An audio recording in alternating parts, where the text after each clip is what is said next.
So this next video is about troubleshooting a start that might not work. So if the official pushes the his starter and it doesn't start moving, you can quickly push this start here, and then you'll see that the time will start running.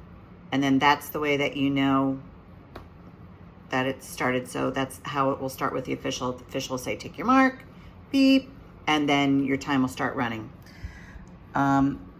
You also may have to pull in a backup time sometimes. And if you look up here, it's backup time. I'll show you how to do that later. Sometimes you have to do a DQ, which is right here. Sometimes they haven't touched, so you'll have to do an add touch. Like that means, let's say they're swimming 400, well actually 500, and maybe they're really on their 12th lap, but over here it's only telling you 10. You can add a touch, and then they subtract a touch here. So I'm gonna kind of show you this. Also, you can turn off lanes. So as the event is running, if you need to make any kind of changes, you can change it as long as you don't push the reset button.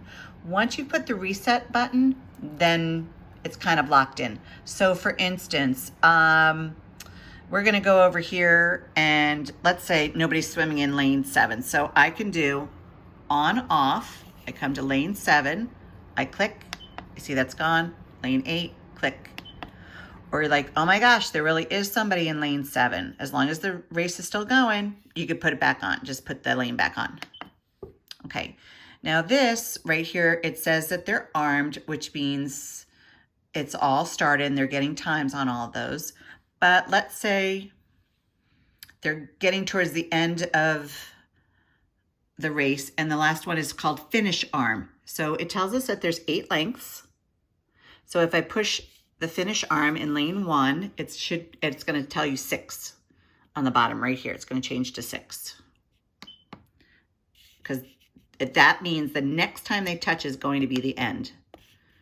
Finish arm, finish arm, finish arm, finish arm. Okay, so it turns into 6. So the only way to get times up here is if I'm hooked to a plunger, the backup timer, which is the backup time, or the time that comes in from the touchpad. Now, if the backup time and the time from the touchpad are really far apart, you're gonna see parentheses around, and then you'll be able to decide like what you wanna do as far as times. Okay, so what I'm gonna do is I'm just gonna do store print because that will stop the race, but it's not gonna have time. So I'm gonna do store print here. Oh, let's see. Actually, I'm gonna turn the lanes off because without being hooked up to the system. Okay, then I'm gonna do store print. So now right here it tells me that it's stored. Okay, so